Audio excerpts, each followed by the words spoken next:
जिंदगी एक गवाही, जिंदगी।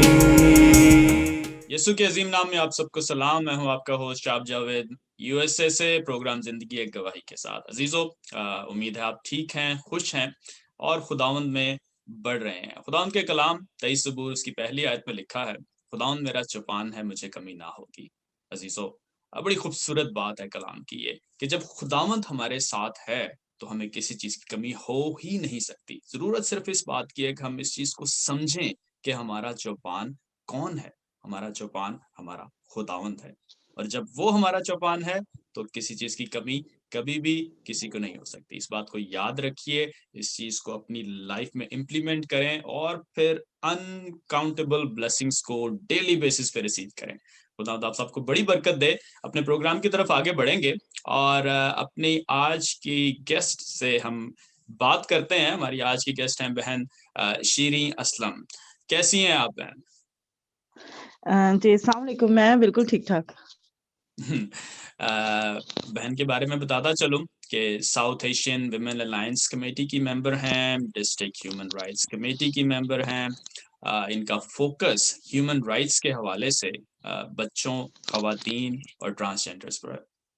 स्किल सेंटर के हवाले से भी काम करती हैं, संडे स्कूल टीचर भी हैं, और इसके साथ साथ डिग्री कॉलेज खवातीन में खवातीन को पॉलिटिकल साइंस भी पढ़ाती हैं। तो ये तो वो बातें थी जो कि इनके इंट्रोडक्शन के हवाले से थी, लेकिन मजीद डिटेल से हम उनका इंट्रोडक्शन उन्हीं से पूछते हैं, उन्हीं से बात करते हैं, जानते हैं उनकी इस लाइफ जर्नी के हवाले से। जी बहन, हमें हमारे देखने वाले अजीजों को बताइएगा कि कैसे इस सफर का आगाज हुआ। मैं तो सबसे पहले एमजी टीवी का शुक्रिया अदा करती हूँ कि इन्होंने मुझे मौका दिया कि मैं अपनी गवाही को शेयर कर सकूं, और स्पेशली शाब जावेद साहब का कि जिन्होंने मुझे सर्च आउट किया और मेरे तक रसाई की। तो शाब साहब, आपका बहुत शुक्रिया, और आप बड़ा अच्छा काम कर रहे हैं। एमजी टीवी को खुदा बड़ा ब्लेस करे। और मैं बताना चाहूंगी कि मैं इस तरफ कैसे आई। देखिए, कोई भी चीज ना ऐसे ही एक्सीडेंटली नहीं होती है, तो कुछ खुदा के प्लान्स भी होते हैं, और हम जो खुदा की मर्जी है ये तजर्बे से मालूम करते हैं। और मैंने बहुत दफा तजर्बा किया, बहुत दफा मेरे साथ ऐसे एक्सपेरिमेंट हुए कि मुझे लगा है कि मुझे ये मेरी कॉलिंग है और मुझसे खुदा ने ये खिदमत लेनी है। बहुत अच्छा, बहुत अच्छा। तो बहन, अपने इंट्रोडक्शन के मतलब अपने आपका ताल्लुक कहाँ से है और ये सफर सारा कैसे स्टार्ट हुआ? मेरा ताल्लुक ज़िला अटक से है। ये जो इसको अटक को बाबे पंजाब भी कहते हैं, और ये बिल्कुल केपी के यहाँ से मतलब स्टार्ट होता है। मतलब एक जो ब्रिज है उसके इस तरफ केपी के है और दूसरी तरफ पंजाब है। तो मैं ओके। अपने जो इंटरनेशनल सुनने वाले हैं उनको बताना चाहूंगी कि ये बड़ा पोटेंशियल एरिया है, बड़ा खूबसूरत एरिया है। और मैं पंजाब की धरती से ताल्लुक रखती हूँ, लेकिन मोस्टली ऐसा होता है पंजाब अटक को पंजाब में नहीं गिनता और केपी के इसको केपी के में नहीं गिनता। तो वो कई दफा कहती तो इसलिए कि कई दफा ना जो अटक के साथ बड़ा ही बुरा सलूक हो जाता है कि वो यहाँ वाले वहाँ और वहाँ वाले यहाँ नहीं गिनते। तो मैंने जब स्टार्ट स्कूलिंग मेरी अटक सिटी ही से हुई है, सारी एजुकेशन मैंने अटक से ही की है।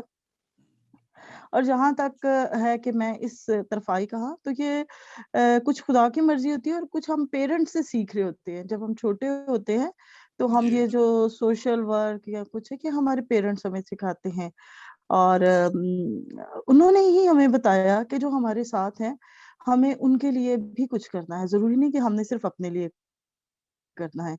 तो शायद यही वजह थी कि मेरे अब्बू और मेरी अम्मी जो थी इन चीज़ों पे बड़ा फ़ोकस करते थे, पड़ोसियों के हकूक़ पे और दूसरों की हेल्प करने पे। तो शायद यही चीज़ें मेरे अंदर भी ट्रांसफ़र हुई उन्हीं की वजह से। ओके, ओके, बड़ी बड़ी खूबसूरत बात की आपने। और जैसे आपने बताया कि आपका ताल्लुक अटक से है, और पंजाब वाले उसको पंजाब का हिस्सा नहीं समझते, केपी के वाले केपी के, तो मुश्किल तो होता होगा वहां पर इस सारी बातों को लेकर चलते हुए। जरा स्ट्रगल इंसान की बढ़ जाती है। तो मैं समझता हूँ ना सिर्फ हुँ, आप हुँ। ह्यूमन राइट्स के हवाले से काम कर रही हैं, बल्कि आप अपने सिटी के राइट्स के हवाले से भी काम कर रही हैं, उसको रिप्रेजेंट कर रही हैं जहां जहां भी आप जा हाँ, रही हैं। बिल्कुल। बड़ी अच्छी आपने जी। बात की। और कई दफ़ा तो जी, जी, छाप साहब प्लीज़। मैं इसमें थोड़ा-सा एक्सटेंड करना चाहूँगी। जी, ज़रूर। कई दफ़ा जब लोग कई दफ़ा जब लोग मेरा इंट्रोडक्शन कराना चाहते हैं ना, तो वो हुँ, कहते हैं मैडम शीरी अभी आई हैं, ये बड़े बैकवर्ड एरिया से ताल्लुक़ रखती हैं, ये है, वो है। तो मुझे उस वक़्त ना कई दफ़ा बड़ा धचका लगता है कि भई एरिया हमारा बैकवर्ड तो नहीं है, यहाँ तो बहुत ही पढ़े-लिखे लोग रहते हैं। ये और बात है कि ये थोड़ा-सा ज़रा दूर है ना, पंजाब से, लाहौर से, पिंडी से थोड़ा दूर है, तो इसलिए शायद लोग इसके बारे में अवेयर नहीं, वरना जितनी भी की पोज़ीशन है वो अटक के लोग हैं। अभी भी हमारे 3 मिनिस्टर अटक से हैं और जितने भी आर्म्ड फोर्सेस में देखें वो अटक से होते हैं और बेहतरीन जगहों पे जो बेहतरीन पोस्टें हैं वो अटक के लोग वहाँ पे बैठे हैं। तो जी, मेरा जी, ख़्याल है बिल्कुल। ह्यूमन राइट्स होते हुए सबसे पहले तो मैंने अपनी सिटी के राइट को, अपने डिस्ट्रिक्ट के राइट को प्रेज़ेंट करती हूँ और प्रोटेक्ट करती हूँ मैं। जी, जी, बिल्कुल, बिल्कुल। और हमारे देखने वाले भी बिल्कुल आपको अटक के हवाले से जानते हैं और अब मज़ीद आपके सिटी के हवाले से जिस तरह आप रिप्रेज़ेंट कर रही हैं अपने सिटी को, अपने लोगों को और ज़्यादा लोग इस हवाले से जानेंगे। जी बहन, हमारा प्रोग्राम ज़िंदगी एक गवाही, जैसा कि आप जानती हैं कि गवाहियों के हवाले से ही है। कैसे लोगों की ज़िंदगी एक गवाही बनती है, कैसे वो खिदमत में आते हैं या जो भी आपका पैशन है उसको आप अपनी लाइफ़ में लेकर आते हैं। तो ह्यूमन राइट्स ही क्यों? अभी जैसे कि वैसे तो आपने बताया आपकी कॉलिंग इस हवाले से थी, लेकिन लाइफ में ऐसी कौन से मराहिल आए कि जहाँ से आपने महसूस किया कि मुझे इस तरफ आना है, मुझे लोगों की आवाज़ बनना है? मेरी तो पूरी लाइफ़ ही बड़ी स्ट्रगलिंग सी लाइफ़ है। सबसे पहले तो हमारा जो एरिया है ये बड़ा रिजिड एरिया है, यहाँ ख़वातीन वैसे भी बाहर बहुत कम निकलती हैं। और जब मैं छोटी थी मैं वहाँ से इस चीज़ को स्टार्ट लेना चाहूँगी। जी, बिल्कुल। हमारा जो घर था वो ज़्यादातर यहाँ पे जो है मेजॉरिटी कम्युनिटी है, तो हम बहुत छोटे थे तो वहाँ पे कुछ ऐसी टस्सल बनी हम मतलब हमारे घर लोग तोड़ने आ गए, जलाने आ गए। लेकिन खुदा ने हमें बचाया, हमारे आस-पड़ोस वो भी सारे मेजॉरिटी कम्युनिटी से ही थे। उन्होंने हमें बड़ा प्रोटेक्ट किया और हमें उन चीज़ों से सेफ करके उस वक़्त शायद मैं 7th में नहीं सॉरी 4 या 5th क्लास में थी, जब का ये मैं वाक़या बता रही हूँ। और जी, मुझसे बड़ी मेरी सिस्टर होती थी, फिर मेरे अब्बू ने वो घर बेचा और हम लोग वहाँ से दूसरे तरफ माइग्रेट कर गए और जब हम उधर आए तो एक्चुअली मेरे जो वालिद साहब हैं वो बड़े बीमार रहते थे। तो हम लोग मेरे अब्बू डरते भी थे, वो कहते थे कि बड़े हो रहे हैं, ऐसा ना हो कि बड़े होके कोई मसला मसाइल बन जाए। उस हुँ, वक़्त हमें नहीं पता था कि हम ये घर जबरन जो बेच रहे हैं, ये हमसे कोई ले नहीं सकता। क्योंकि हमें तो ह्यूमन राइट्स के पता ही जी, नहीं था कि जी, ये जी, हम बिल्कुल। कहीं भी घर ले सकते हैं या कहीं भी हम प्रॉपर्टी बना सकते हैं। तो मतलब वो चीज़ें कहीं मेरे माइंड में चलती रही। फिर मैंने जब हुँ, मैट्रिक किया उसके बाद मेरी जो अम्मी है वो चाहती थी कि मैं कोई स्किल्स मेरे पास हो, मेरे पास कोई डिप्लोमा हो जिससे मतलब मुझे इन फ्यूचर कोई अच्छी जॉब मिल जाएगी। तो उन्होंने मुझे एलएचबी करवाया। उन्होंने हुँ, कहा कि आप ना ये कम से कम ऐसा डिप्लोमा है कि भूखा नहीं मरेगा कोई, आप हेल्थ में हुँ, चलो क्योंकि आपको पता है हमारे जो मसीही लोग हैं वो सिर्फ़ यही समझते हैं कि शायद कोई नर्स बन सकता है या टीचर बन सकता है, इसके अलावा हमारी तो आगे कुछ है ही नहीं है। तो जी, मेरी माँ ने भी यही सोचा था। मैंने कर लिया वो रो पीट के डिप्लोमा क्योंकि मुझे नहीं पता था हुँ, कि ये हेल्थ का शोबा है और इसमें मतलब मेरे लिए बड़े मैं मतलब मैं टीचिंग लेवल की बंदी थी बचपन ही से। हुँ, तो जब मैंने ये डिप्लोमा कर लिया, मेरा दिल नहीं चाहता था कि मैं इसको कंटिन्यू करूँ, लेकिन मैं बॉन्ड फिल कर चुकी थी, मैंने वो भी कर लिया फिर और मुझे जॉब भी इसमें बड़ी जल्दी मिल गई। बड़ी अर्ली एज में मैंने जॉब स्टार्ट की और मैंने उस वक़्त सिर्फ़ हुँ, मैट्रिक ही किया था। फिर हुँ, 3-4 साल जॉब करने के बाद ऐसा हुआ कि मैंने फिर आगे भी क पढ़ाई की और मैंने प्राइवेट तौर पे एफ़ए बीए एमए और फिर आगे एमएससी की और मतलब साथ-साथ पढ़ा। लेकिन क्योंकि मैं इंटरनेशनल ऑर्गेनाइज़ेशन में जॉब फर्स्ट जॉब ही मेरी इंटरनेशनल ऑर्गेनाइज़ेशन में थी, तो हुँ, मुझे ये पता चला कि हमारे राइट्स क्या हैं। मैंने ऑर्गेनाइज़ेशन से सीखा कि मेरे क्या ओके। राइट्स हैं। मेरी फर्स्ट जॉब हुँ, थी और वो गवर्नमेंट जॉब थी। उसमें ऐसा हुआ कि ज़ाहिर है मैंने डिप्लोमा होल्डर थी मैं मुझे एक डिस्ट्रिक्ट सुपरवाइज़र की जॉब मिल गई। यूनिसेफ का प्रोजेक्ट था लेकिन वो गवर्नमेंट बेस्ड था। तो मैं हुँ, गवर्नमेंट के एम्प्लॉयी के तौर पे मैंने ज्वाइन किया था हेल्थ को। तो वहाँ पे अभी मुझे 1 साल ही हुआ था ज्वाइन किया हुआ। तो जो मेरी सीनियर थी वो बड़ी टसल चल गई अंदर ही अंदर खाने में। मुझे नहीं समझ आती क्योंकि हमारे एरिया में ना नकाब करना और बड़ी चादर लेना और इस तरह का सीन था और हम भी ऐसे ही जाते थे ऑफिसेस में। और जी। मैं जब अपने ऑफिस जाती तो उसको बड़ी टेंशन होती कि ये तो क्रिश्चियन होके और ये तो बड़ा नकाब करती है, भाई इसका छोड़ने आता है, अब्बू इसका लेने आता है। तो ये इतना मतलब क्रिश्चियन लोग तो बड़े ओपन होते हैं और ना कोई हुँ, पर्दा होता है। तो ये तो मतलब कुछ अजीब ही सी बनी हुई है। और by the grace of God मैंने जहाँ काम किया है मुझे बहुत केयर मिली, बड़ा प्यार मिला लोगों से। लेकिन ये ज़ाहिर है ये स्टार्टिंग जॉब थी तो मेरे लिए थोड़ा-सा इन चीज़ों को हैंडल करना मेरे लिए मुश्किल हो गया। तो इसी तरह एक दिन मीटिंग लगी हुई ऐसी तो उसने कहा कि देखो ये है, ये देखो चूड़ी है, इसको जॉब मिल गई है और इसको गाड़ी भी दे दी है और इनका काम तो चौकों में झाड़ू देना है और ये कहाँ इसको बिठा दिया गया है और 32-33 लोग इसके अंडर काम करती हैं क्योंकि मैं डिस्ट्रिक्ट सॉरी सिटी सुपरवाइजर थी और मेरे अंडर जो 32-33 जो थी मेरे पास एलएचडब्ल्यूज थी जिनको मैं जी। सुपरवाइज करती थी। तो मुझे बड़ी हैरानगी हुई, वो बातें कर रही थी और सारी मेरी जो लड़कियां हैं जो मेरी जूनियर्स हैं वो मेरे सामने बैठी हुई थी। तो हुँ, मैंने बड़ा फ़ील किया कि मेरी तो बड़ी बेइज़्ज़ती हो रही है। एट द एंड उसने मुझे हुँ, बड़ी अजीब-सी एक बात की, तो उसने कहा जी इसका रंग चिट्टा है, पता करो ये किसी क्रिश्चियन धी है, पता हुँ, करो इसको लो। मुझे हुँ। कुछ आओ देखा ना ताओ मैंने अपना बैग रखा और मैंने जाके उसके जो मेरी सीनियर थी मैंने उसके मुँह पे जाके थप्पड़ मार दिया और ओह! जैसे ही थप्पड़ ओके। मारा फिर मैं वहाँ रुकी नहीं, फिर मैं भाग गई वहाँ से।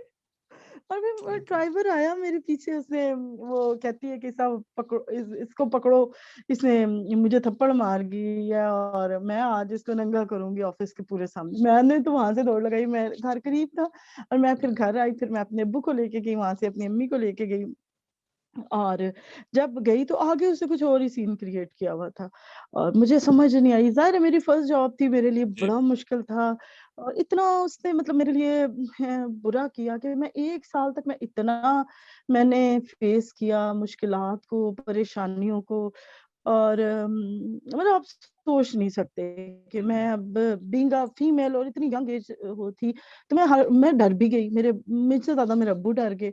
उन्होंने कहा कि उसने 2 लड़के मेरे पीछे लगा दिए। फिर उसने ये कहना शुरू कर दिया कि इसने मेरे खिलाफ बातें की हैं और मेरे मज़हब को ऐसे कहा है, जबकि उसने मेरे मज़हब को कहा था। और हुँ, कुछ जो लड़कियाँ मेरे लिए स्टैंड लिया, उन्होंने कहा कि ये बात ऐसे नहीं है, ऐसे है। मैडम शीरी ने तो हाँ, ज़रूर थप्पड़ ज़रूर मारा है, वो भी इसके हुँ, गाली के जवाब में जब उन्होंने इसको हुँ, चूड़ा या इस तरह का कहा तो। तो 1 साल मैंने बड़ा भुगता, मैंने बड़ा फेस किया। फिर एट द एंड इंक्वायरी हुई, उससे मेरे लिए इतनी प्रॉब्लम बना दी कि मेरे लिए ना अटक में रहना, मेरे लिए सर्वाइव करना मेरे लिए मुश्किल हो गया।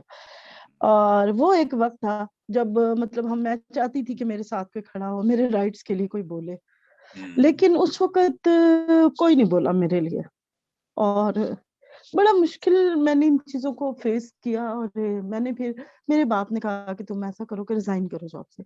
मैंने कहा मैं हुँ, रिज़ाइन तो नहीं करती, मैं किसी तरीके से छोड़ूँगी। फिर सारी इंक्वायरियाँ जब मेरे हक में हुई, सारा कुछ मेरे हक में हुआ, हुँ, तो मुझे मेरे लॉयर ने कहा कि आप अब इसको जो है हत्या इज़्ज़त का दावा करें और इसके ऊपर केस फाइल करें, ताकि इसको समझ आए कि किसी की बेटी के ऊपर इल्ज़ाम लगाना कोई इतना आसान काम नहीं होता और आप जॉब करें, धड़ल्ले से करें और कोई कुछ नहीं कहेगा। मैंने सब कुछ जब मेरे हक में लेटर-शेटर सब कुछ मेरे हक में बन गया, तो मैंने वो जॉब छोड़ दी। क्योंकि हुँ, मैंने तो मतलब ठीक है, मैं बहादुर ज़रूर थी लेकिन एक डर और एक खौफ उस वक़्त था मेरे अंदर कि भई इसने इतना मेरे साथ बुरा किया, मुझे अगवा करने की कोशिश भी की, बड़ा कुछ किया, लेकिन खुदा ने हमेशा हर कदम पर मेरा साथ दिया। तो प्रेज़ द वो लॉर्ड। एक लम्हा मेरे लिए ऐसा था कि मैंने कहा आज अगर मेरे लिए कोई नहीं बोला, हुँ, तो मैं कोशिश करूँगी कि हर उस बंदे के लिए खड़ी हो जाऊँ, जिसके साथ कोई भी ना खड़ा हो। तो ये ज़रूर। वो एक मेरे साथ इंसिडेंस था, जिसकी वज़ह हुँ, से मैं ह्यूमन राइट्स में आई और मैंने फिर वो दिन और आज का दिन है, मैं हमेशा मैंने खुदा को साथ लेके चली हूँ और कोशिश किया है कि इंसानों के हुकूक के लिए बात करूं, और हमेशा हक पे स्टैंड किया है। और जब भी कहीं स्टैंड किया, खुदा ने मुझे वहां से हमेशा सुरखरू किया है, क्योंकि हमेशा ये आयत मेरे सामने रही है कि कभी कोई तेरी जवानी की हकारत ना करेगा। तो मैं इस आयत को हमेशा लेके चली, और शुरू से अब तो 12, 13, 14 साल हो गए हैं कि मैं ह्यूमन राइट्स पे काम कर रही हूँ, और बड़ा मतलब अच्छा भी लगता है, मजा भी आता है। लेकिन ये जो है ना, ये बड़ा मुश्किल काम है। मैं कहती हूँ वो कौन से लोग हैं जो ह्यूमन राइट्स पे काम करते हुए हैं और अमीर हो जाते हैं। और मैंने देखा है कि ओके, मेरे साथ चले तो इस कुछ पे भी। इससे उल्टा ही हुआ जी, है। जी।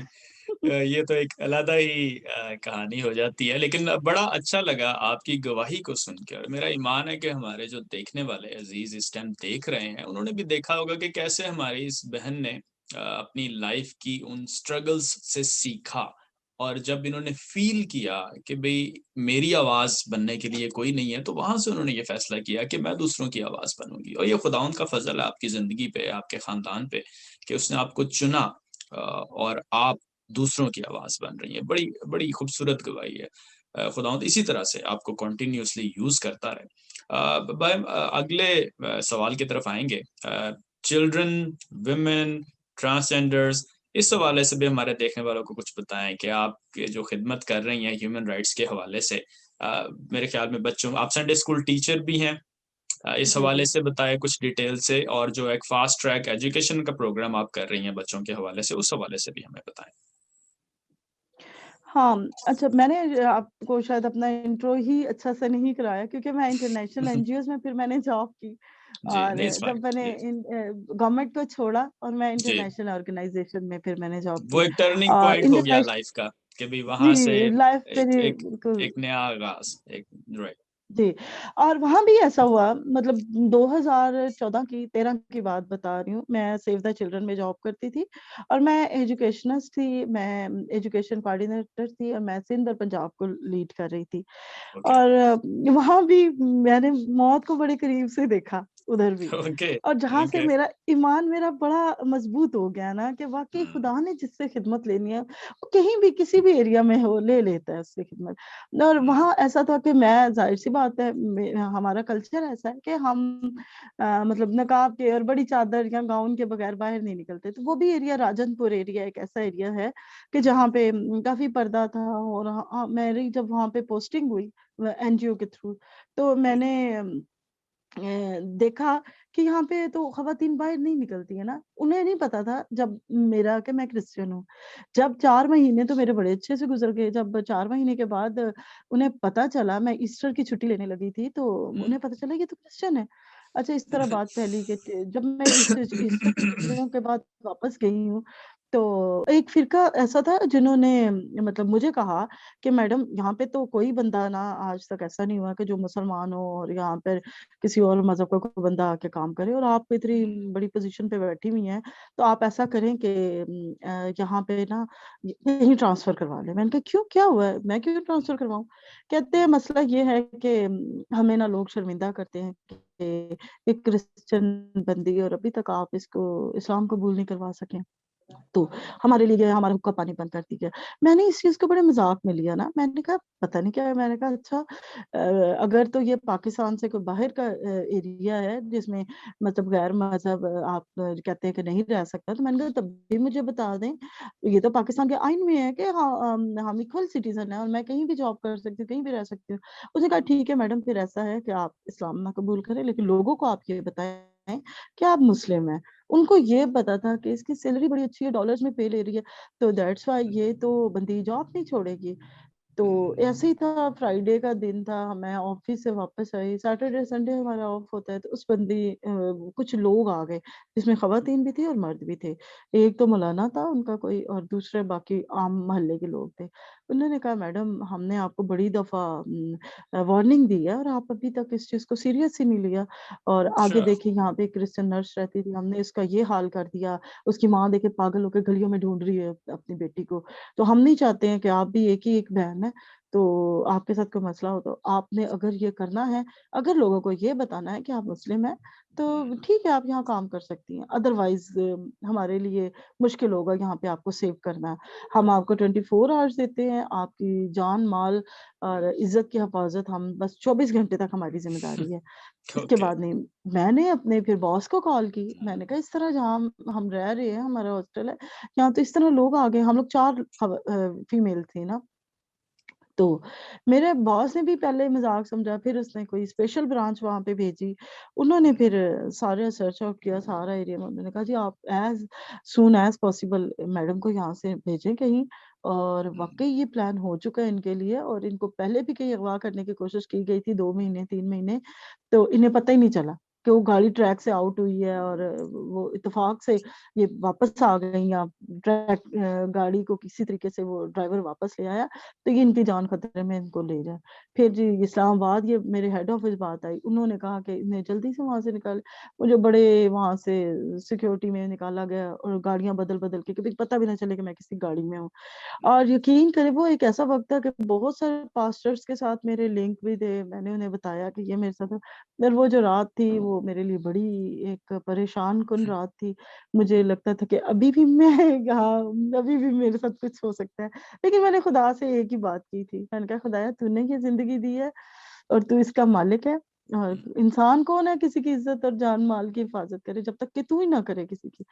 तो मैं सेफ़ली घर आई, फिर मैं 1 महीना तो मैं बड़ा परेशान रही। मैंने कहा मैं अब जॉब नहीं करूँगी कहीं भी। लेकिन मेरा कॉन्ट्रैक्ट था, फिर मैं सिंध में ही रह के मैंने अपने कॉन्ट्रैक्ट को पूरा किया। उसके बाद मैंने इस्लामाबाद और अटक वग़ैरह में जॉब की है, क्योंकि मैंने इंटीरियर सिंध, साउथ पंजाब, इन एरियाज़ में मैं ज़्यादा रही हूँ, केपीके में, और ऑल ओवर द पाकिस्तान मैंने काम किया है। और मुझे अच्छा लगता था कि मैं वैसी जगह पे जाऊँ, जहाँ पे कोई नहीं गया। मैं वहाँ पे स्कूलों में जाती थी, क्योंकि ज़ाहिर है एजुकेशन से मैं थी रिलेटेड, स्कूल मेरे जी। अंडर थे, तो मैंने बच्चों के साथ जाके जॉयफुल लर्निंग पे काम करना, मैंने उन्हें गीत सिखाने, जो हमारी पोएम्स थी, किसने बनाया मछली को, और जी। बड़ा मतलब इस तरह के ज़बूर, मतलब जिसमें वर्डिंग थोड़ी-सी वो लोग ना पहचान सके। कई चीज़ों में मैंने उसको थोड़ा-सा गीतों को मॉडिफ़ाई करके बच्चों को सिखाना, और बच्चों ने भी बड़े खुशी का इज़हार करना कि जी जो हमारी स्कूलों को चेक करने आई है मैडम, वो तो बच्चों के साथ इतनी इन्वॉल्व है। क्योंकि मेरी शायद कॉलिंग ही बच्चों के लिए थी, या जी। ख़वातीन के लिए थी मेरी कॉलिंग। तो मतलब मैं वहाँ पे करती रही हूँ ये। और ये जो आखिरी वाला इंसिडेंस हुआ, ये जो मेरे साथ, मैं इससे मैंने बड़ा मैं बड़ी खुदा को मैंने कहा कि अब मैं महफूज़, अगर मैं अपने घर पहुँचती हूँ, और खुदाया तू मेरे साथ-साथ रहा, तो आइंदा से मैं हर काम में तुझे अपना पार्टनर बनाऊँगी। चाहे वो कोई बिज़नेस हो, चाहे काम हो, चाहे जॉब हो, चाहे जो भी चीज़ हो। और वो दिन है, और आज 7-8 साल हो गए, मैंने खुदा को अपना बिज़नेस पार्टनर भी बनाया हुआ है, मैंने अपना स्कूल पार्टनर भी बनाया हुआ है। मतलब हर चीज़ में मेरी लाइफ़ में, हर जगह पे मैं समझती हूँ कि पहला दर्जा खुदा को देना चाहिए, तो मैं ट्राई करती हूँ कि ऐसा करूँ। समटाइम कभी-कभी हो जाती हैं गलतियाँ, कोताहियाँ। और स्कूल टीचर और संडे स्कूल टीचर होने के साथ-साथ मेरा ये भी था कि मेरे जो बच्चे आते हैं मेरे पास संडे स्कूल में, जी। वो तमाम कम्युनिटी से होते हैं। वो ये नहीं है कि अच्छा। सिर्फ़ मैं क्रिश्चियन बच्चों को सिखाती हूँ। मैं ओके। मुस्लिम बच्चों को भी, हिंदू बच्चों को भी, सिख बच्चे भी मेरे पास होते हैं। और मतलब मैंने एक स्कूल छोटा-सा बनाया था जिसमें ट्रांसजेंडर्स को भी मैं, मतलब संडे स्कूल की बेसिक जो तालीम है ये मैं देती तो थी। ये संडे स्कूल जो है ये अभी भी आप कंटिन्यू कर रही हैं? जी, जी, मैं संडे स्कूल कर रही ओके। हूँ। ओके। और जिसमें हम लाइफ़ स्किल्स भी बच्चों को देते हैं। ये नहीं कि सिर्फ़ हम आयतें सिखाएँ या गीत हुँ, सिखाएँ, हम उनको ना ज़िंदगी गुज़ारने की महारतें सिखाते हैं, हुँ। कि उन्होंने जब पढ़ दीन के और बाहर। दुनिया दोनों के हवाले से काम हो जी, रहा जी। है। बिल्कुल, बिल्कुल, बिल्कुल। ये कह रहे हैं, दीन और दुनिया दोनों सिखाते हैं। क्योंकि रहना तो हमने इधर ही है ना, लोगों में जी। ही रहना है। और जब जी। तक हमें मैनर्स ही नहीं आए रहने के, तो फिर हमारा क्या फ़ायदा? जी, बिल्कुल। बहन आप जो ट्रांसजेंडर्स के हवाले से काम कर रही हैं, मैं चाहूँगा कि उस हवाले से भी हमारे देखने वालों को कुछ बताएँ। ट्रांसजेंडर का ऐसा था कि यहाँ पे मैं जिस एरिया में रहती हूँ, मेरे एरिया का नाम दारुल इस्लाम है। तो यहाँ पे एक ट्रांसजेंडर लोगों ने घर लिया। हमारे से 2-4 घर आगे ना, पूरा मोहल्ला उनके खिलाफ हो गया। कहते कि यहाँ से निकलें। लेकिन वो जाहिर है मेरे अंदर वो एक सोशल वर्कर जी, के साथ बिल्कुल, साथ दूसरों के लिए एक आवाज़ विजडम उठाना। हुँ, जी, जी। तो मैं उस विज़डम को देखते हुए मैंने कहा कि नहीं, मुझे इनके लिए खड़ा होना है, क्योंकि इनके लिए कोई नहीं खड़ा होता। तो मैं फिर उनके घर, मैं पूरे मोहल्ले के, अपने पूरी कॉलोनी के अगेंस्ट हुई। मैंने सबसे कह दिया अल्लानिया कि जो इनकी तरफ आएगा तो उसको फिर मैं डील करूँगी। मैंने फिर अपने पड़ोसी के खिलाफ बल्कि मैंने एफआईआर लॉन्च करने के लिए भी कहा। मैंने कहा अगर आप इनको यहाँ से कुछ भी करते हैं और इनको कोई खतरा होता है तो मैं आपके लिए पुलिस में भी हुँ, जाऊँगी। इन शॉर्ट के जब मैंने उनके लिए फाइट की तो उन्होंने देखा कि ये बंदी कौन है और कौन हमसे इतना प्यार कर रही है।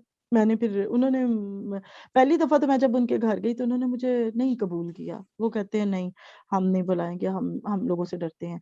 लेकिन मैं सिर्फ इतना उनसे, उनके जो मुलाजिम था गेट पे, मैं उसको कह के आई कि उनको बताओ कि शीरी असलम आई है और वो कहती है कि जितना खुदा आपसे प्यार करता है ना, मैं भी उतने प्यार करती हूँ। उनको बताओ। बस ये अल्फ़ाज़ थे कहने के। मैं अपने घर अभी वापस ही नहीं आई। उन्होंने, मैं नंबर दे आई थी अपना, उन्होंने मुझे कॉल की और मुझे बुलाया। और शाह साहब, आप सोच नहीं सकते हैं कि जो उन्होंने प्यार दिखाया हुँ, अपना, हुँ, हुँ, मैं वैसा प्यार मैंने, मतलब आप जाते हैं मेहमान बन के हुँ, लोगों के घर में, लेकिन वो मैंने जब उनको देखा, उन्होंने पूरा ड्राइंग रूम दस्तरखान मेरे लिए बना दिया। मैं, मेरी अम्मी और मेरा छोटा भाई मेरे साथ था। हुँ। आप सोच नहीं सकते हैं कि उनका दिल ये कर रहा था कि वो अपना दिल भी निकालें और दस्तरखान पे रखें कि ये अ, बंदी हमारे लिए इतना उसने किया और हमारे लिए अपनी इज्जत भी इसने नहीं देखी, अपनी जान की परवाह नहीं की। और आप सोच नहीं सकते, वो दिन है, मैंने फिर इनसे कहा, मैंने कहा आप लोग दरअसल पढ़े लिखे नहीं है, इस हुँ, वजह से आप लोगों के लिए मुश्किल है ना। तो वो कहते हैं कि हम नहीं पढ़ सकते, लेकिन फिर भी मैंने उन्हें कहा आपके पास जो भी कन्वीनियंट हो, टाइम हो, जो भी आप समझती हैं कि दिन में 1 घंटा मुझे दे सकती हैं, आप दें। मैंने फिर ओके। उन्हें उसी 1 घंटे में मैंने कोशिश की कि उनको मतलब थोड़ा-सा उर्दू लिखना पढ़ना, और हुँ, जो जैसे बिल है, बिल आता है और उनका जो लोग थे उन्हें चीट करते थे ना, इतना बिल है, हुँ, इतना ये है। तो मैंने उन्हें बिल रीडिंग करना सिखाई, उन्हें हुँ, मैंने चेक बुक भरना सिखाया, हुँ, सिग्नेचर कहाँ-कहाँ होते हैं मैंने ये सिखाया, उन लोगों के शनाख्ती कार्ड बनवाए, और शनाख्ती कार्ड भी जो बनवाए, आईडी कार्ड का जो प्रूफ बनवाया वो भी हमने ट्रांसजेंडर के कार्ड बनवाए। ओके। और यहाँ पे जो नादरा के साथ हमने वन विंडो ऑपरेशन करवाया, क्योंकि उनके पेरेंट्स तो उनको कबूल ही नहीं करते ना, जी। उनको तो नहीं कबूल करते, तो वो कैसे वो देते अपना आईडी कार्ड कि ये जी आईडी कार्ड पे बन जाए। तो फिर वो ऐसा हम लोग लॉबिंग की और काम किया सारा, तो उन्होंने कहा ये जो अपने गुरु के नाम पे ना ये बना सकते हैं। तो वो हुँ, हम लोगों की बड़ी एक अचीवमेंट थी कि हमने वो शुरू करवाया। उसके बाद तो खैर काफ़ी हो गया काम, मतलब मैं ये 2014 13-14 की बात बता रही हूँ कि हम लोगों ने जब से ये काम उनके लिए शुरू किया है। तो बात ये है कि जब हम वाक़ई जी से काम करते हैं और ये सोच के करते हैं हुँ, कि खुदा के लिए कर रहे हैं, तो हुँ। चीज़ें जो है ना, कायनात भी सारी चीज़ें हमारे हक में करना शुरू कर देती है। बड़ी खूबसूरत बात की आपने कि जो कुछ भी करो ये जान के करो कि खुदावंद के लिए करते हो और जब हम अपने दिल में जैसे आपने अभी इस आयत को कोट किया ये बड़ी मेरी भी फेवरेट आयत है और हमारे देखने वाले भी इस चीज़ को महसूस करते हैं अपनी डेली लाइफ में कि जब हम ये जान के करते हैं कि हम ये खुदावंद के लिए कर रहे हैं इंसानों के लिए नहीं कर रहे तो फिर आप देखें कि कैसे लाइफ चेंज होती है ना सिर्फ आपकी बल्कि आपके इर्द-गिर्द रहने वालों की भी। और जिस तरह से आप इन ट्रांसजेंडर्स बिल्कुल। के लिए काम करती हैं ये सोसाइटी के ठुकराए हुए लोग हैं, टूटे हुए लोग हैं, शिकस्ता दिल हैं और कलाम यही कहता है कि ऐसे लोगों के लिए हमें सोचना है, करना है, उनकी खिदमत, उनके हवाले से उनके हक के लिए आवाज़ और यही आपकी खिदमत जो है, ये तोड़े हैं जो खुदावंद ने आपको दिए हुए हैं, बच्चों बिल्कुल। के हवाले से, ट्रांसजेंडर्स के हवाले से, ख़वातीन के हवाले से। तो बहन फ्यूचर प्लान्स क्या हैं आपके? आपका विज़न क्या है? आप क्या करना चाह रही हैं मज़ीद अपने इस शोबे में जो एक तोड़ा है, जो खिदमत है आपकी? ये हमारे देखने वालों को बताएँ। हाँ, जो फ्यूचर प्लान्स हैं वो तो मतलब नामुमकिन से प्लान नहीं है, लेकिन जब लोग सुनते हैं तो कहते हैं कि ये तो नहीं हो सकता है, लेकिन मैं समझती हूँ जब खुदावंद साथ हो तो सब कुछ मुमकिन है। हुँ, फ्यूचर में मैं कोशिश करती, स्कूल तो ख़ैर मैंने अब भी बनाया हुआ है। मेरे पास मैंने एक स्कूल बनाया हुआ है जिसमें मैंने शायद आपको बताया हो कि मैं वहाँ ना पैक जो है 5th और 8th का हम एग्जाम वहां से दिलवाते हैं। ओके। और मैं चाहती हूँ, मतलब मैंने तो कभी फीस नहीं ली बच्चों से, फ्री ऑफ कॉस्ट हमेशा पढ़ाती हूँ। तो मेरा ये इरादा है कि अगर कोई मुझे स्कूल बिल्डिंग और मतलब कोई यूटिलिटी जो है अलाउंसेस, इसमें कोई हमें सपोर्ट करे, मतलब मैं जरूर चाहूंगी कि मैं यहाँ पे स्कूल बनाऊं, क्योंकि यहाँ ये जो अटक एरिया यहाँ पे कोई हमारे पास जो है ना क्रिश्चियन स्कूल नहीं है, और ओके। बहुत से बच्चों को बड़ा फेस करना पड़ता है लोगों के सामने। जो मतलब बहुत सी बच्चियों ने स्कूल छोड़ दिया हुआ है क्योंकि थोड़ा सा रिजिड एरिया। इस मसले में मैं डीसी साहब के पास भी गई हूँ, मैंने काफी इस पे काम किया है। तो उन्होंने यही कहा है कि अपने बच्चों की इतनी वो परवरिश करें कि वो जाके स्कूलों में ना अपने राइट पे बात कर सके। लेकिन बच्चा तो फिर बच्चा ही होता है ना। बच्चा तो वहां पे टीचर अगर कह दे कि जी आपने इस्लामियात पढ़नी है, लाजमी पढ़नी है, और आप नहीं पढ़ सकते हैं, या आपने क्यों पढ़ लिया इस्लामियात, और आप के बर्तन में कोई नहीं खा सकता। आपने शायद एक शो भी देखा हो, यहाँ रऊफ क्लासरा ने किया था, यही हमारे एक हजरों में एक इसी तरह एक बच्ची के साथ वाकया पेश आया था। तो उसके लिए फिर पहले तो डीसी साहब मानते नहीं थे कि ये वाकया हो ही नहीं सकता, लेकिन जब फिर माने हैं तो फिर मुझे रात को 12 बजे फोन किया कि जी मैडम इस केस को सॉल्व करवाएं। तो मतलब बहुत सारे बच्चे जो है ना वो इस वजह से हमारे जो है ना स्कूल छोड़ देते हैं कि उनके साथ बहुत ज्यादा डिस्क्रिमिनेशन होती है। और मतलब अब मेरे जैसे बच्चे तो उसको भी पॉजिटिव लेते हैं ना। तो मैं जब थी अपने स्कूल में तो मैंने तो यकीन करें मैं नौत खानी भी करती थी, किरत भी करती थी, मैं तो तिलावत भी करती थी। मैं कहती थी ये जी मेरा सब्जेक्ट है, तो मेरे जी लिए मुश्किल नहीं है, मुझे पढ़ना है एज ए सब्जेक्ट। तो मैंने इस्लामिक स्टडी में भी मास्टर किया हुआ है, मैं पॉलिटिकल साइंस में भी मास्टर हूँ।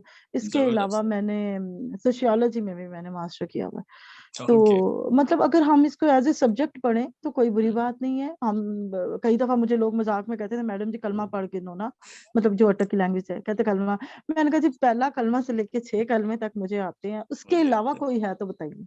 हैं। जी तो मतलब मैं तो नेगेटिव चीजों को मैं ना पॉजिटिव वे में मैं जी सोचती थी, मैं कहती थी ये भी चलती हैं तुझे ऊंचा उड़ाने के लिए।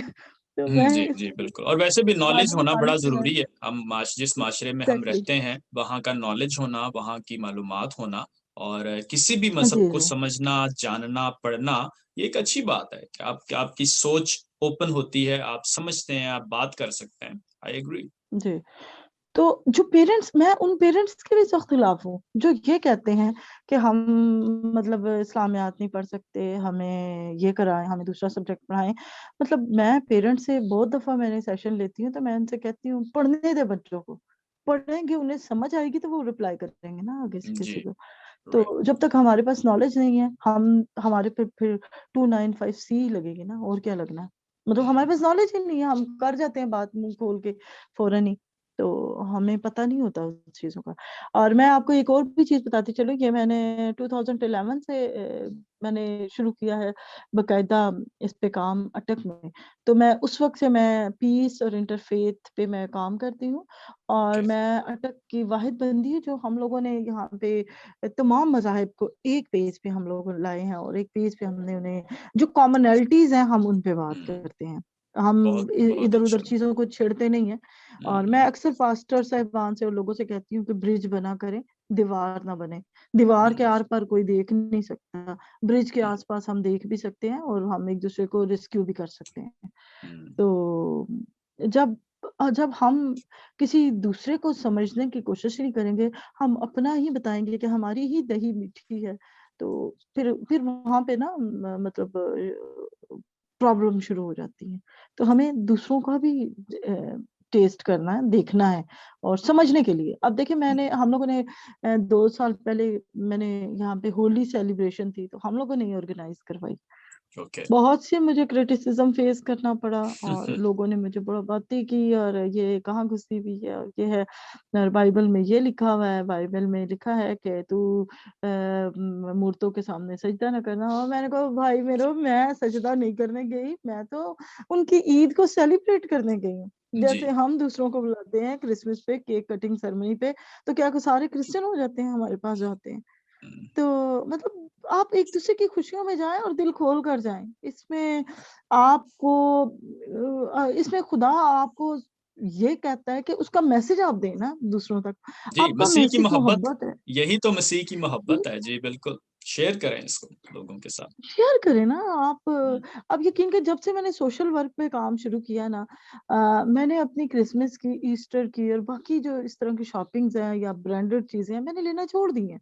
मैंने कहा अब मैं 5-6 हज़ार की एक चीज लूंगी, अगर मैं वही थोड़ी से कम पैसों में लूंगी तो हुँ, ये चीज है कि मैं फलाने के लिए रख लेती हूँ, ये मैं फलाने को दे दूंगी।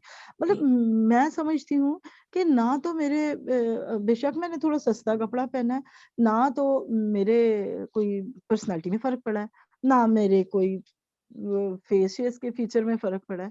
हाँ, ये फ़र्क पड़ा है कि जिसको मैं देती हूँ, वो मुझे फिर उस नज़र से देखता है कि जिस नज़र से कोई नहीं देखता। मतलब ऐसी मोहब्बत वाली निगाह, जब आप किसी की हेल्प करके उसकी तरफ वो आपको स्माइल देता है ना, आप यकीन करें, ये एक्सपीरियंस करें ना, तो आपको सारी चीज़ें खूबसूरत लगनी शुरू हो जाती हैं। और कई दफ़ा तो ऐसा होता है, जब मैं बच्चों के साथ, मैं जैसे गार्बेज कलेक्टर को पढ़ाती हूँ, बहुत सारे जी, गार्बेज उठाते हैं बच्चे, पठान बच्चे। पहले तो वो बड़े गंदी कंडीशन में आते होते थे, तो उनको हम नहलाते भी थे, बड़ा उनको साफ-सुथरा करते। हुँ, आजकल मैंने उन्हें एक सख्ती की हुई है, मैंने कहा जो मेरे साथ दोस्ती रखना चाहता है ना, तो टिप-टॉप होके आए।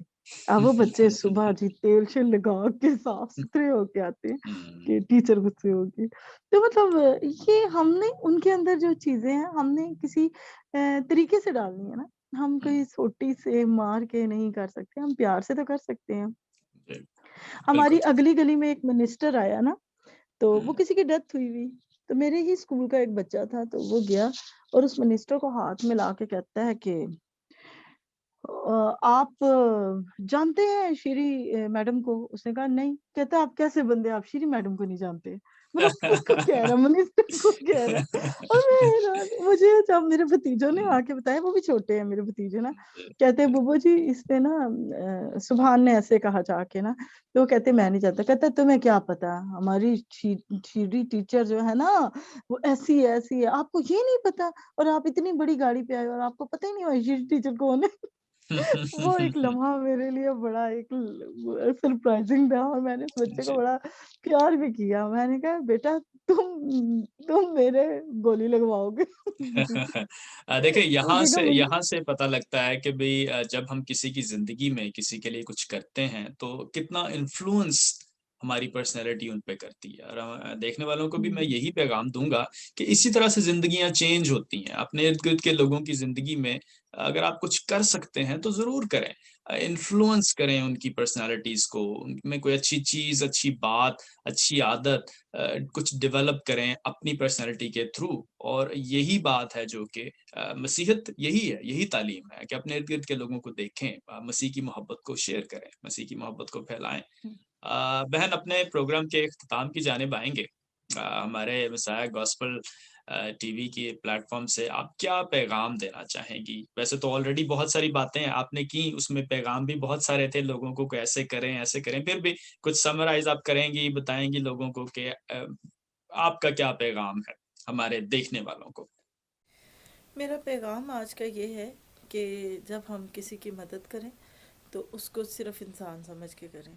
हम ये ना समझें कि ये किस फ़िरके से, किस कास्ट से है और इसकी हमें मदद करनी भी है कि नहीं। सिर्फ उसको इंसान समझ के करें, क्योंकि मसीह जो है वो सबके लिए आए हैं, वो किसी एक कम्युनिटी के लिए नहीं आए। तो इसलिए जब आप मदद करें तो दिल खोल के करें और ये सोच के करें कि आप खुदा के लिए कर रहे हैं। और जब हम ऐसा करेंगे तो खुदा भी हमें ब्लेस करेगा। और कोशिश करें, मैंने आगे भी ये बात शेयर की है कि ब्रिज बनने की कोशिश करें, दीवार ना बने, क्योंकि जिस घर में दीवार खड़ी हो जाए वहाँ पे भी सेपरेशन हो जाती है, अलहदगी हो जाती है।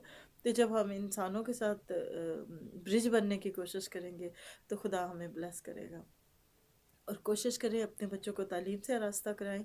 बेशक आप कर्ज़े उठा लेते हैं शादियां करने के लिए, शादियां करवाने के लिए, तो अपने बच्चे के लिए कभी कर्ज़ उठाएं, उसकी किताबों के लिए, उसके यूनिफॉर्म के लिए। तो फिर देखें आपके बच्चे आपको कैसा रिटर्न देते हैं। जब हम कोशिश ही नहीं करते हैं अपने बच्चों को आगे बढ़ने के लिए, तो मेरे ख्याल में हम इन बच्चों से एक्सपेक्ट भी कुछ नहीं कर सकते हैं। तो कोशिश करें अपने बच्चों के लिए जो करना है आज के दौर में करें, उनको तालीम से रास्ता कराएं और अपने आस पास भी कोशिश करें कि ऐसे लोगों को सपोर्ट करें। अगर किसी को तालीम के लिए किसी चीज़ की ज़रूरत है तो उसकी ज़रूर मदद करें। और एक चीज़ और मैं यहाँ पे कहना चाहूँगी कि जब हम तालीम हासिल करते हैं तो कोई चीज़ आपको सरफराज नहीं करती है। अगर आपके पास तालीम होगी तो वो खुद अपना रास्ता बनाएगी और ख़ुद आपको जगह भी देगी। लोग मजबूर हो जाएंगे आपकी रिस्पेक्ट करने के लिए। तो कोशिश करें अपने बच्चों को पढ़ाएं और जितने भी माँ बाप हैं जो अपने बच्चों के लिए बहुत कोशिश करते हैं उनको मैं सलाम पेश करती हूँ। और मैं दुआ करती हूँ कि हमारी जो आने वाली नस्ल है ये खुदा के कामों के साथ साथ वो दुनियावी कामों को भी देखे। सिर्फ हमने चर्च नहीं जाना, चर्च से बाहर भी ज़िंदगी है और चर्च का भी सीखें, लेकिन हमने दुनिया में कैसे ज़िंदगी गुजारनी हम ये भी सीखें। MGTV का शुक्रिया अदा करती हूँ कि जिन्होंने मुझे मौका दिया कि मैं आप लोगों के साथ ये अपनी गवाही को शेयर कर सकूं। और मैं आपकी पूरी टीम का शुक्रिया अदा करती हूँ जो जहाँ जहाँ बैठा है और अपनी खिदमत को अंजाम दे रहा है, क्योंकि मैं समझती हूँ कि ये एक बंदे का काम नहीं, इसके लिए बड़ी एफ़र्ट्स होती हैं और बड़े लोग होते हैं जो मिलजुल के ये सारा काम करते हैं, तब जाके एक वीडियो रिकॉर्ड होती है। तो क्योंकि मैं ख़ुद भी TV और रेडियो एंकर रही हूँ, मैं समझती हूँ कि इसमें बड़ी एफ़र्ट होती है। तो मेरे ख़्याल में जो आप लोग ये खुदा का काम कर रहे हैं ये बहुत अच्छा काम कर रहे हैं और खुदा आपको इसमें ब्लेस करे और आपकी तमाम कमी पेशियों को दूर करे और आपकी जो भी नीड्स हैं खुदा उसको बर वक्त पूरा करे। और ये जो आपने ये ज़िंदगी एक गवाही है को आप लोगों ने लॉन्च किया, इसके लिए मैं आपको मुबारकबाद पेश करती हूँ। शाब साहब आपको स्पेशली कि आप फ्रंट लाइन सोल्जर हैं और आप फ्रंट लाइन पे होके आप लोगों से इंटरेक्ट कर रहे होते हैं, तो खुदा आपको और आपकी टीम को बड़ा ब्लेस करें। और ये एक अच्छा प्लेटफॉर्म है, इसके ज़रिए से हम सारे एक दूसरे को जानते हैं, क्योंकि तस्वीरों और बाकी चीज़ों से देखते रहते हैं, लेकिन गवाही आज आप लोगों की वजह से हमें पता चलता है कि लोग जो हैं कैसे कैसे गवाही रखते हैं।